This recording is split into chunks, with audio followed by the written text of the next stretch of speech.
जब हम विश्वास लेकर जब शिव के मंदिर में जाते हैं तो निश्चित है हमारा जो कार्य होता है वो सफल जरूर होता। उसमें सफलता जब मिलेगी जब हमारा विश्वास हो। आपने वृक्ष लगाया, बड़ा हुआ, पत्ती भी आई, और फलदार वृक्ष लगाया और उसमें फल नहीं आया तो मन में आएगा कि इसमें फल नहीं आ रहा। फिर कहाँ जाओगे? तो किसी दुकानदार से जाकर कहोगे, दवाई बेचने वाले से, कि भैया हमने फल लगाया आम का, हमने आंवले का फल लगाए वृक्ष लगाया, हमने आम का वृक्ष लगाया, हमने बहुत फलदार वृक्ष, हमने नींबू का, मौसम्बी का, ये सारे वृक्ष हमने लगाए, बी का वृक्ष लगाया, जाम का वृक्ष लगाया, पर इसमें फल नहीं आ रहा, ये फलित नहीं। हमने वृक्ष तो लगाया, हमने वृक्ष का रोपण करा, हमने वृक्ष लगाया, पर इसमें फल नहीं आ रहा। आपने दुकानदार से कहा कि इसमें फल नहीं आ रहा, हम क्या करें, इसमें फल आना चाहिए।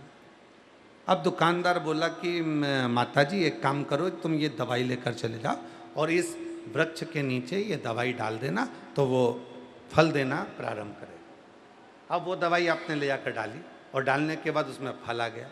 किसी किसी में फूल नहीं आता तो उसमें फूल आ गया।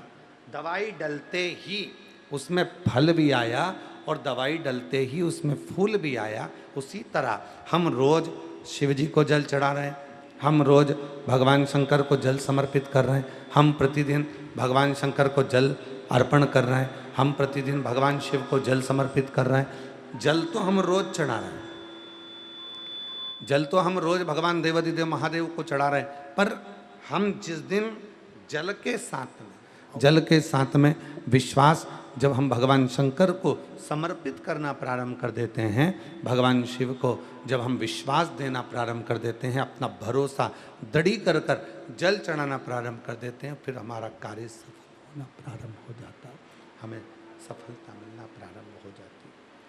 फिर हम और आप सफलता की ओर आगे बढ़ जाते। और जिस दिन जल के साथ हमारा भरोसा, उस जल के साथ हमारी दृढ़ता, उस जल के साथ हमारा विश्वास शिव को चढ़ने लगे, हमारा भरोसा शंकर के चरणों में जाने लगे, तो समझ लेना कि मेरे देव अधिदेव महादेव की कृपा होना प्रारंभ